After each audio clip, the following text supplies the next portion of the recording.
Alors aujourd'hui, on essaye de battre le record de la cellule la plus grande et aussi le record de l'unicellulaire le plus grand.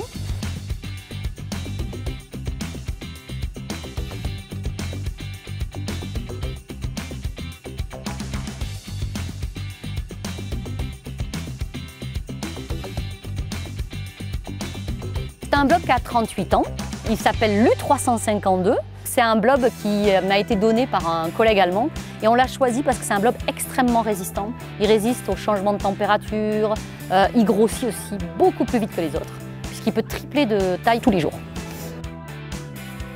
Vous allez pouvoir partir manger, pendant ce temps, qu'est-ce que va faire le blob? Il va fusionner. Alors les blobs, ils peuvent fusionner entre eux s'ils sont génétiquement identiques. Donc deux blobs de la même souche, si on les sépare, on les coupe et qu'on les remet côte à côte, ils vont automatiquement fusionner. Et ils peuvent fusionner même s'ils ont été séparés pendant des années. Le projet Élève ton blob, c'était un projet qui était porté par le CNES et le CNRS qui avait pour but d'instruire finalement sur les sciences, de motiver les gens à faire des sciences, les élèves en particulier. Et donc, quelles meilleures idées que de faire la même expérience que Thomas Pesquet. Donc il y a 350 000 élèves qui ont reçu un blob. Et ce jour-là, j'ai fait une blague en disant il faudrait qu'on se retrouve tous au centre de la France pour former le blob le plus grand, puisqu'on aura tous un bout de cette souche qui s'appelle l'U352. Je connaissais Audrey Dussutour, donc je savais que si elle venait, ça allait attirer beaucoup de monde.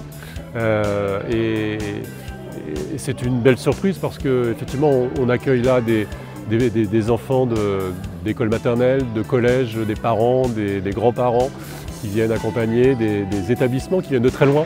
Donc c'est une belle surprise. Aujourd'hui, j'ai procédé à deux constatations. La première, j'ai constaté qu'il s'agissait d'un seul et même unique blob, puisqu'il s'agit de plusieurs petits blobs qui ont fusionné. Et la deuxième constatation est celle qui vous intéresse le plus, donc j'ai procédé à la mesure de ce dernier. J'ai ainsi donc trouvé comme mesure 53 mètres et 9 centimètres.